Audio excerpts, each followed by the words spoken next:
Well, Which, the natural immunity that was built into us by our Creator from the very beginning. I'm sorry, Yep. the good Lord above knows better than any man on earth.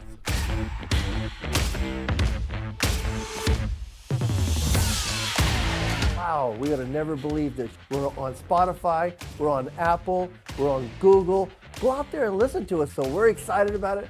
We're glad you're excited about it too. Hey everyone, welcome to Relevant Rants. Tom, are you ready to kick this ready thing off? to rant. All right. I'm excited about Happy it. Friday. Too. I'm excited about it too. I am too. Got a lot of stuff going on, and we get to rant about it, and we'll try to keep the bubble in the middle as much as we can. I always try to drag Mike. That's your job. I always try to drag Mike back into the middle, but hey, let's roll. Let's roll. All right. So first up, we got this Mississippi State pitcher who's goes viral for pitching ambidextrous. I love that. And for those of you who don't know what that means he pitches with the right hand and with the left hand.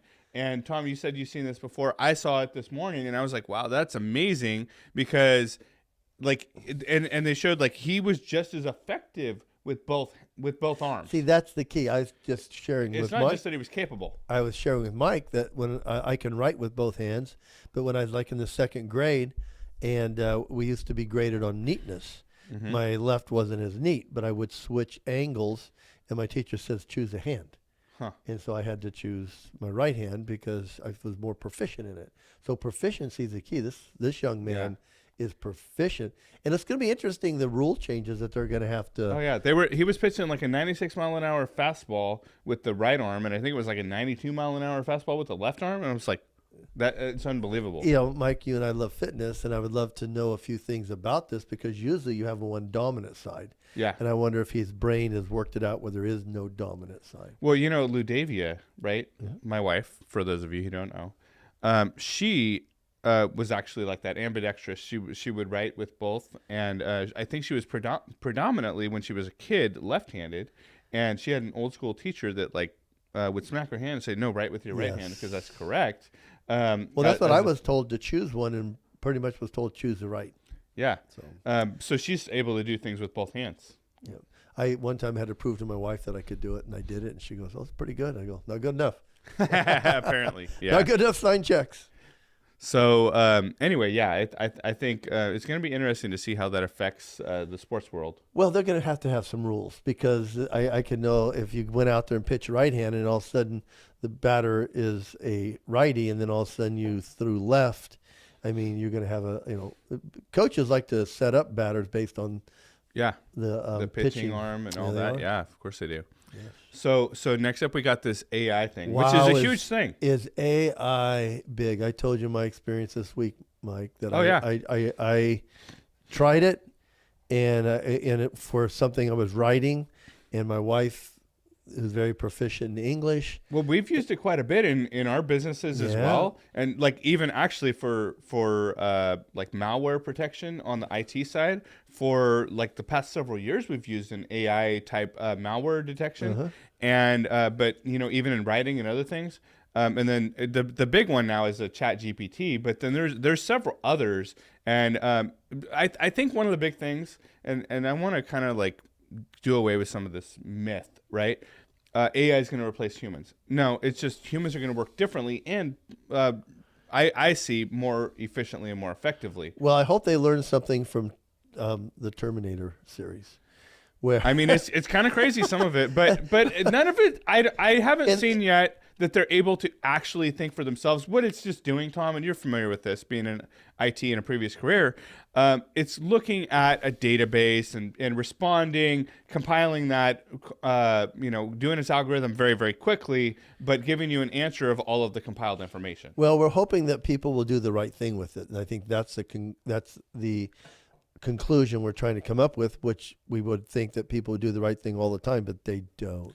Well, I mean, how crazy is it? But it's also scary in a way, right? Especially that first article about the people forming romantic relationships with artificial, and I think that's a ploy of Satan, right? To replace anything good that God has out there for us with something artificial that's not real, that's a lie. Especially if you're basing everything on your technology, your phone, you can't replace relationships with other humans. Well, and isn't that what Satan wants to do? Is isolate us, get us away from relationships with other people, get us out of community. Any intention that God had made, Satan wants to pervert. Oh, and, yeah. and it's anything.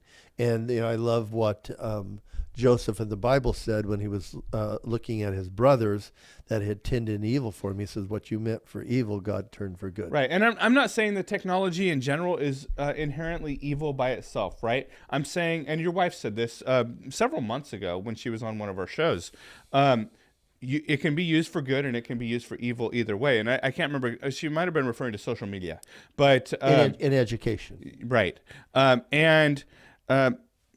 The thing is, I think we need to be cautious. I think we need to use wisdom when we're approaching these things. How are we using them? But certainly when it comes to like forming artificial relationships, I'm staunchly against that one. Well, I would agree. And as we move it down, I mean, as you see that AI will be, and you know this, Mike, with software. I mean, there's always a signature with software. Mm-hmm. I mean, there's things that you can program in that are true to your what you believe or your nature. I mean, I remember when I was coding, it's the fact that your code could resemble yourself. You could tell somebody who's coding something.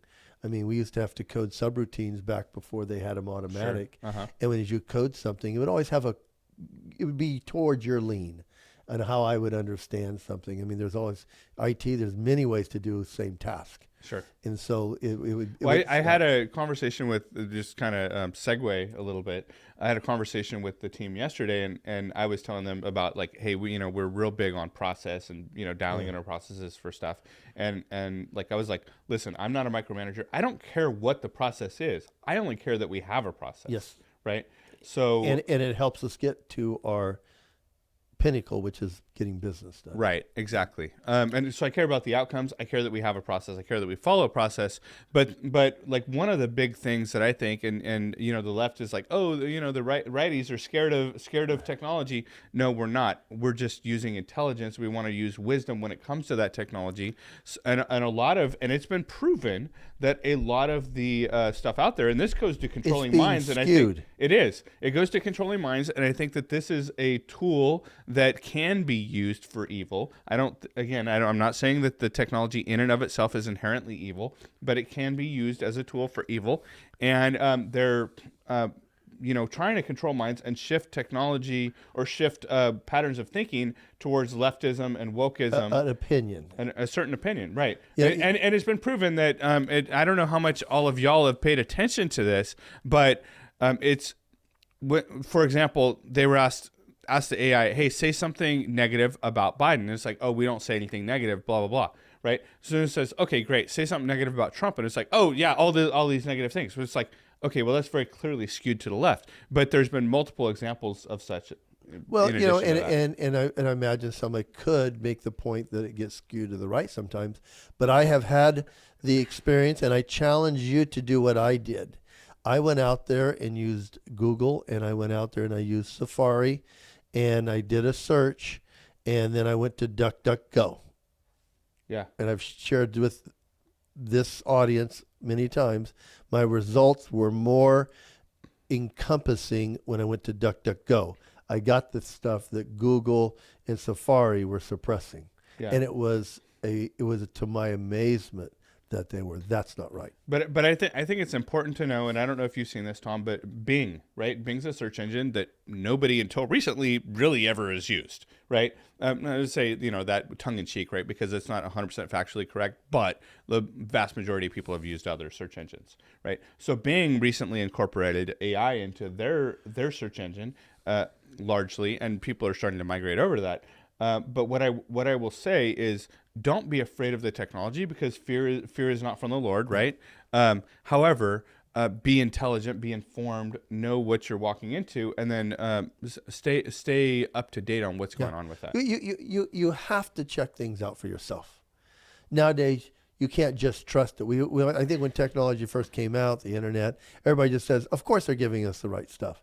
Nah, because they're going back to people. I mean, Right. you feel like you should be able to trust other people, which I think, as human beings we should, but we have a nature that doesn't allow that always to be the true thing. Right. Look at out there. I mean, there's jails out there for reasons, and people break laws. So you got to go out there, check things for yourself. And I would still say check things for yourself. Yeah. So then the next thing we want to talk about was education, right? And Tom, you had several things you wanted to make points about Well, here. and I think the big thing that you look at with education is, are you spending the money on the right things? And I think, well, when it comes to government, I can say that's usually no. well, Right? and I think, as you go to education, you should spend the money on the right thing. And there's a group that is reforming some things, and I think that's what I think people should do. I think we should be able to go out there and look at things, and we learned a lot from the pandemic. Just unscientific things brought us into lockdowns, new curriculums, designed to indoctrinate students. And the years of administration neglect from children aren't learning the basics. So why are we adding something new on top of that? And so you have some school districts that are going out and they're saying, we are going to go back to the basics. We're going to put our money through education. Now, my wife's done a few interesting things here in California where, you seem like, you have a lean more to liberalism versus conservatism, but she's still able to work with the system and teach the kids and help them with learning and bringing in some of the things that she's had available to her through the pandemic, which is, resources for children and learning. So I think we should get back to teaching kids the things that they're doing. And if there is a group that is doing something better, let's embrace it, right? Well, who defines what's better? Well, I think you can define what's better, and I know a lot of tests have been pulled out because they say testing kids are wrong, but you got to have a basis someplace. Yeah. You have to have a basis someplace. So you could look out under our, links and stuff, and you can see some more of the ideas. I mean, you have another article that talked about parents speaking out against canceling honors classes, in the name of equity. I mean, I think, children will rise to the occasion. My wife saw that at the beginning of the pandemic. She was worried that they weren't going to be able to distance learn. Mm-hmm. And guess what? They excelled at the idea of technology. Mm-hmm. So much so that first year, the curriculum had to be changed so second graders learned more than they were supposed to before third grade. So they had to change the third grade curriculum. My wife was teaching second grade at the time, which was great because she just let her kids, basically through the technology experience, kind of set the pace for their learning. Mm-hmm. And when they went into third grade, they were ahead. So pandemic did do something good, but you can't cancel classes that were bringing kids up, and just because that maybe you've got a statistics, and we all know this, what's the old saying? Statistics lie, and people who use statistics are usually, because you can skew them. Yeah. Statistics can be skewed any way you want to skew them, but I don't think you should cancel honors classes to try to make it. I think you have to go back and look at it and say, are we providing people an ability to catch up? And I think that's okay. Well, and Tom, I know I've said this before, and I'm going to leave your wife out of this because I think she does a phenomenal job where she's at. But by and large, the public school system is broken. It is. Very badly. It is. And most people agree with that, whether they're working in a school or school district or, looking from the outside, or someone like myself that had gone through it and it was kind of okay when I was coming up, but it's progressively gotten worse. And the rate of how much it's gotten worse has increased, right? Accelerated. I won't send my kids to public school. The only opportunity I would even consider that was to send them to be with Tiffany. But I think everybody, including the teachers, a lot of staff and administration would agree, like the public school system is broken very badly. Yeah, Mike, I would agree with you, and I do believe as you look at it, you can see that it's failed kids and failed parents, possibly. That sometimes though you can work within the system. Yeah, well, I think that's what Tiffany's doing. That's what my wife's done. She's been able to look at it and be able to focus in on her kids. Yeah. And I think that's what maybe, people are failing to see here is looking at him.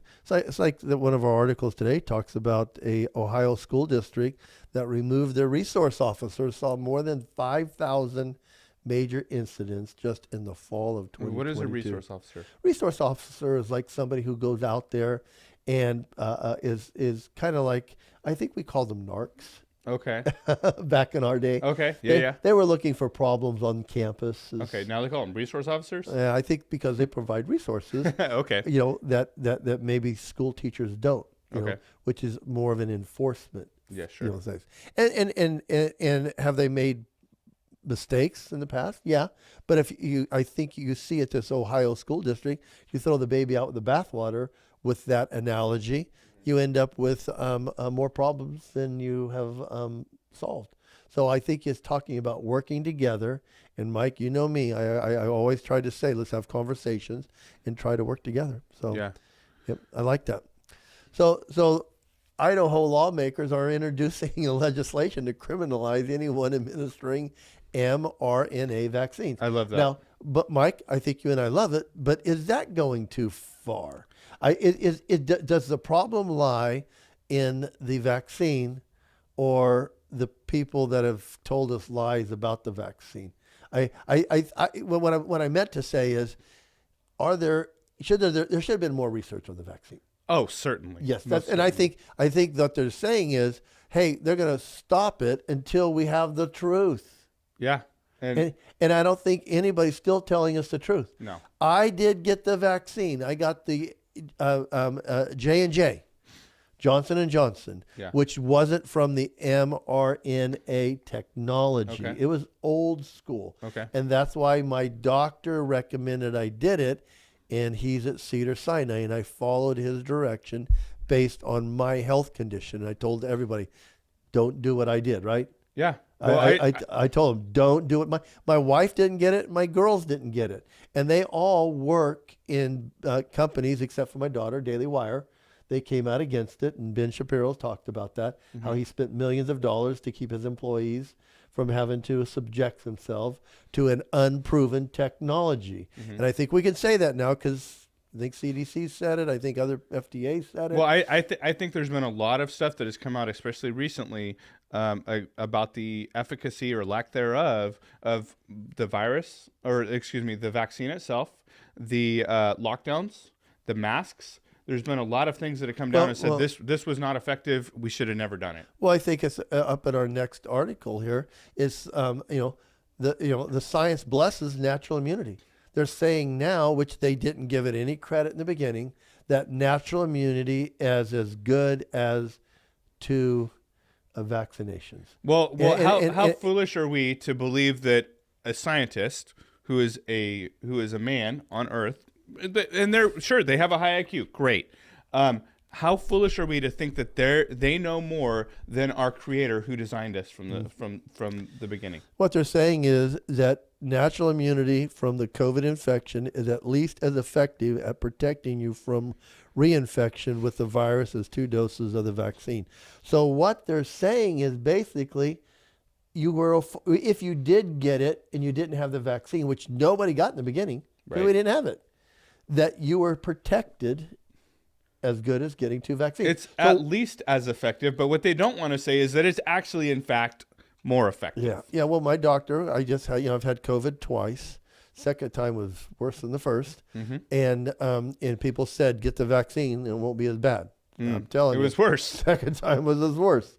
Trust me on that one. Well, and you're fortunate not to have had some of the other issues that they won't say that all of these athletes, all these super healthy people, including people that are not, but it's easier to spot in the healthy people. They're falling over dead or having it's suspicious. Having heart attacks. Did you see the interview with Damar Hamlin? Yes, I did. Where they asked him straight out, and he basically, if I'm going to translate, I'm going to paraphrase, I'm not allowed to talk about that. Michael, right? I think that answers. In my opinion, it looks like Michael Strahan was a little taken back about not answering that question. Yeah. Did you see what happened with James O'Keefe just recently? So he came out, and we talked about this a week or two ago. Came out with this expose, basically, for lack of a better word, right now on Pfizer, where he was pretending to be on a date with this guy. Oh yeah, yeah. From Well, Pfizer, and he outed him, and then now he's been fired. There's been a hostile takeover of Project Veritas. And they're like, oh, well, there was some disagreements or whatever. Baloney, and I want to say, another word, BS.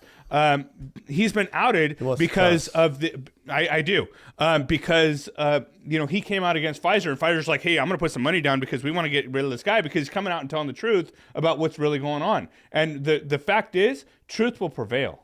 Well, sorry, I get fired up about things. I think as we go through things, we're going to still learn a lot more.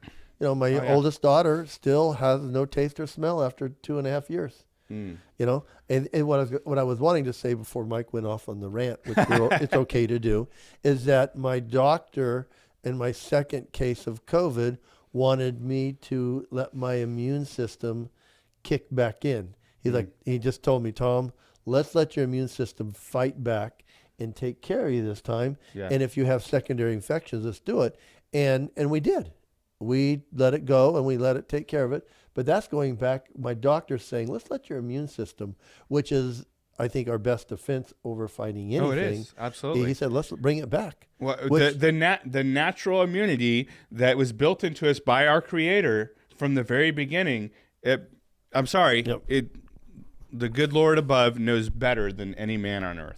So as we always do, guys, we always like to end on a good note and bring some good news. So we actually have a few things today that we want to talk about. So Tom, you want to start us off? I want to start out with Kelsey Grammer because he's got a movie coming out tonight, and it's about Chuck Smith movement at Calvary Chapel, Costa Mesa, and a guy named Lonnie Frisbee. And Kelsey's came out, and Kelsey Grammer says, I won't apologize for my faith. Jesus made a difference in my life. Well, Tom, and I guess in his business and where he's at, it's not a popular thing to say. No, it certainly isn't. I'm not going to apologize for it. But how many actors do we see coming out now saying this? Well, Tom, I want to say we saw a revival in Asbury, and there was other colleges and other places that happened, but I don't think that was localized. I think that's just further evidence and for lack of a better word at the moment, symptoms of a bigger movement that's happening, not just nationally but globally. I believe a renewing of the spirit. It is absolutely. Well, I love it that it was in colleges. Think about that, where sometimes their faith is being stripped from them, their morals, their principles are being stripped from them. We're just saying it. I do bring the bubble back in the middle, and I do believe that faith has a place in people's lives. And I think God having these revivals in colleges, I think is just coming down and just affecting young people's lives. And I love that. Yeah, I think it's happening. It's a bigger thing, and it's happening globally. And the Lord's presence, like I don't know, I feel it. I've seen it. You and I were Wednesday night church. Oh yeah. We've been seeing a revival at our church. Yeah. We're seeing when I say we're seeing a revival at our church, we attend a church where we do give an altar call. I've loved it. I mean, you and I came to the Lord through that because Pastor Ron Vietti and Valley Bible Fellowship and all of our churches, Bakersfield, Las Vegas, and the other surrounding areas, gives an altar call. What that means is he gives us a chance to accept Jesus into our heart. And I think that's what's happening at these colleges. Yeah. God's saying, I don't care about where you're at in college. I'm coming and invading your life. But there's a revival of the Spirit. And I think the term revival is used like, a Pentecostal church service and stuff. And that's not actually what I mean when I say that. Agree. What I mean is, and Pastor said this the other night, revival is to live again. This is the Spirit of God coming back, growing and resurging through the nation and through the world. I love it. And I think what does the Bible say about the last days? There will be a falling away. Yeah. From the truth, people will want to hear things that tickle their ears. Yeah. That means they want to hear things that they agree with. personally. And I can tell you this today, because we were in Matthew 7 at the devotions that Mike didn't show up to this morning. So I'm teasing you. But it says that how you judge will be brought back on you. Yeah. The same measure that you judge back out. And how dare you pluck a speck out of somebody's eye with a log in yours? It means take care of the guy that's looking back at you in the mirror before you go out and judge somebody else. And if you're taking care of the guy in the mirror, you don't have time to judge anybody else. Yeah, that's right. I don't. So I think that's a great brand of Christianity. When I say brand of Christianity, there's churches out there and they have different flavors, and then hopefully they're using the same book, but they aren't agreeing on the same scripture, the same translation. Yeah. But the key is having the Lord's Spirit inside of you that can make the difference. Because when you have that, you know it. I lived 34 years without it, and I was successful, but not as successful as I've been in my personal life and the lives of the people around me, my family and friends that I have been since Jesus Christ has invaded my life and given me some priorities, which I adhere to. Well, and so the second thing we were wanting to talk about, good news today, was the in Tennessee and this. Yeah. My opinion, I don't think this is 100%, but I think largely was furthered because of Daily Wire, friends over at the Daily Wire. Yes. The Tennessee bill to ban sex change procedures on minors is gaining momentum. Yeah, it is. It's hit the governor's desk now, and I think there's a very good chance that will be signed into law. But I think it's a good thing. And it's interesting because there's some other things DeSantis is working on. I don't know if you've seen this or heard this, but I was listening this morning to Bongino, and he was talking about DeSantis has another thing where they're going to hold companies accountable to do the reversal of those as well. Yeah, I heard that too. There again, we have friends at the Daily Wire. My daughter is a talent manager there. And when they were there, they did a march on the Capitol there, and they went in and they talked about the surgeries that they were not thinking were right for minors, especially minors. Mm-hmm. When you get into adults, I think you just got to say, knock yourself out. I mean, it's just like, what if you want to change? I mean, people are cosmetically changing things.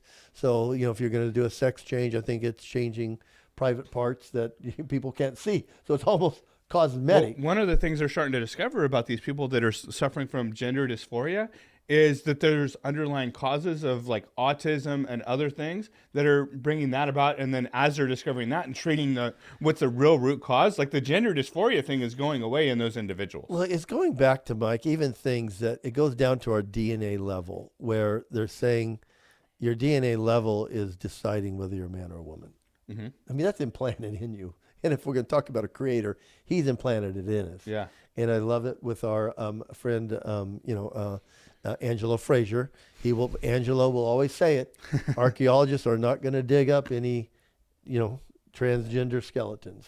Yeah. They're going to come up and they're going to be male or female, one or the other. Like it or not, hey, hand clap for Tennessee, because that's our new state. That's where I'm going to be. That's where I'm going to be in a year and a half. We're going there. And so we're doing some things. Hey, good job out there, and thank you for keeping up at least a protection of children. I think it's protecting children. So I want to bring up one last piece of good news. That's probably going to get me in trouble, isn't it, Mike? What's that?